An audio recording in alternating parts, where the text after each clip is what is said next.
Hi YouTube, today I'm going to be talking about the astrological meanings of our personal planets. Now, our planets in our birth chart are divided into three categories. We have our personal planets, our social planets, and our transpersonal planets. The transpersonal planets are Uranus, Neptune, and Pluto. The social planets are Jupiter and Saturn. And then our personal planets are the Sun, the Moon, Mercury, Venus, Mars, and did I say Venus? I don't know. So the personal planets are our universal urges within us that demand activation, experience, and personal satisfaction. They're all about self, how we view ourselves, how we deal with ourselves, what our wants and our needs are, and how we will achieve them. Now, the order of the planets from the Sun are Mercury, Venus, Earth, Mars, Jupiter, Saturn, Uranus, and Neptune. Now, there's also exaltations and detriments to each planet. Exaltations are where is associated with the sign that works really well energetically with the planet. Now, detriments are usually the sign opposing the exaltation. So, for example, the Sun is exalted in the sign of Aries. Its detriment would be the sign of Libra. The Moon is exalted in the sign of Taurus. The detriment would be a Moon in Scorpio. And it's mainly just how the energies work together. That the Moon works best, the energy works best in the sign of Taurus. So let's get started. So the Sun, it transits the zodiac sign in 1 year, the entire zodiac sign in one astrological year. And it deals with our urge to create, express ourselves, and to shine. It also shows us our urge to be a leader.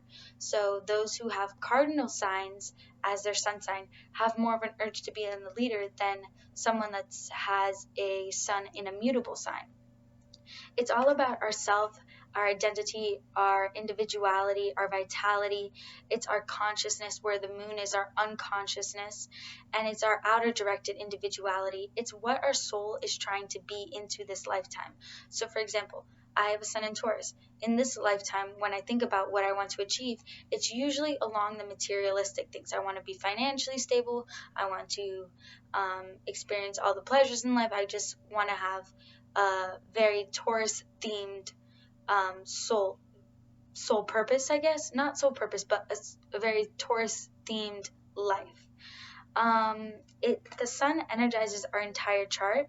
It is exalted in the sign of Aries, 19th degree of Aries. All right, I have notes, so I'm like referring back to my notes every time I look down. So the Moon orbits one full turn around the Earth every 28 to 30 days, and it changes signs every 2 or 2.5 days depending on where you are located in the Earth. It is exalted in the sign of Taurus, the 3rd degree of Taurus. It is our urge to feel secure, to feel vulnerable, to care and be cared for in a safe environment. It's our emotions, our instincts, our habits, our nurturing part of ourselves. It's the unconscious part of ourselves. It is how we were conditioned to deal with our emotions. So it says a lot about the childhood. It shows a lot about the relationship with the mother. It is our internal emotional core. A lot of astrology say it's a side that nobody sees about you unless it's like your partner or your close family or friends. It shows how you react to others based on how you were raised. So that's the connection it makes to your childhood. It also shows us your memory in terms of nostalgic past memories, not in terms of memories of school and cognitive memory. It's our learned habitual patterns. It's the environment that we were subjected to when we were younger. It's associated with the sign of Cancer. The Sun is associated with the sign of Leo, by the way. Now Mercury changes sign every 2.5 days. It takes 1 full year to transit the entire zodiac sign, and it deals with our urge to think and connect with each other consciously and mentally. The masculine energy has the urge to connect, where the female energy has the urge and desire to receive information. It's all about how we learn, how we process our thoughts, how we project our thoughts, how we articulate our words, how we communicate. It's how we travel through life in the sense of how we communicate our wants and our desires. Are you someone that's straightforward? Are you someone that's straight to the point in communicating? Or are you someone that beats around the bush? It's associated with the sign Gemini and Virgo. They're both mercurial planets. It also indicates if you are a listener or if you are a speaker. For example, if you are a Mercury in Virgo, you are more of a listener. You are more of a sit down and absorb information. If you are Mercury in Gemini, which is an air sign, you are more of a speaker. The element will say a lot about how you communicate, if you listen or if you speak. It's more how we process information as well. It's all about the logical mind, the critical thinking aspect of our mind. It's exalted in the sign of Virgo, 15 degrees. Next slide. So let's talk about Venus. Venus stays in a sign for about 30 days, and it can never be more than 45 degrees away from your sun sign. So it will never be more than 2 signs away from your sun sign. It deals with love and romance, how we give and receive love, how we want to give and receive love. It shows our self-expression through our personal and romantic relationships.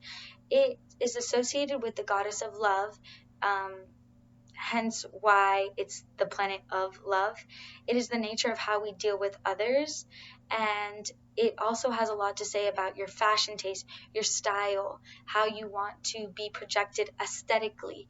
It shows us how we appreciate love, how we appreciate art, and what art we are more inclined to like, and what art we like to express ourselves through. Now, Mars. Venus is exalted in the sign of Pisces, the 27th degree of Pisces. Now, Mars is exalted in the sign of Capricorn, 28th degrees Capricorn, and it changes sign every 2 months. Now, if there's a retrograde, Mars can stay in the same sign for about 7 months. So, Mars is our planet of action, desire, aggression, and it's the masculine energy. It's all about how we assert ourselves. It's also our sex planet. It shows how we are in bed, how we go after the person that we want. It is associated with the sign of Aries. Venus is associated with the sign of Taurus and Libra, if I didn't say that. It's also our expression of energy, how we exert our energy. Now, there's 4 different types of energy. There's physical, there's mental, there's emotional, and there's practical. Each element is associated with a certain type of energy. For example, physical energy is associated to fire signs. Mental is associated with air signs. Emotional is associated with water signs. And practical is associated with earth signs. So the element that your Mars is in will show you how you express your energy that you have in your physical body. Now, in regards to sex, it is also how we are in bed and how we are in relationships, and if we are chasers, if we are people that like to be chased instead. It can show you if you're someone that's more athletic or someone that's not, and it's basically just about how you go after what you want. It's all about energy. Anyways, I hope you guys enjoyed this run through of our personal planets and what they mean astrologically, and I'll see you guys in my next video. Bye.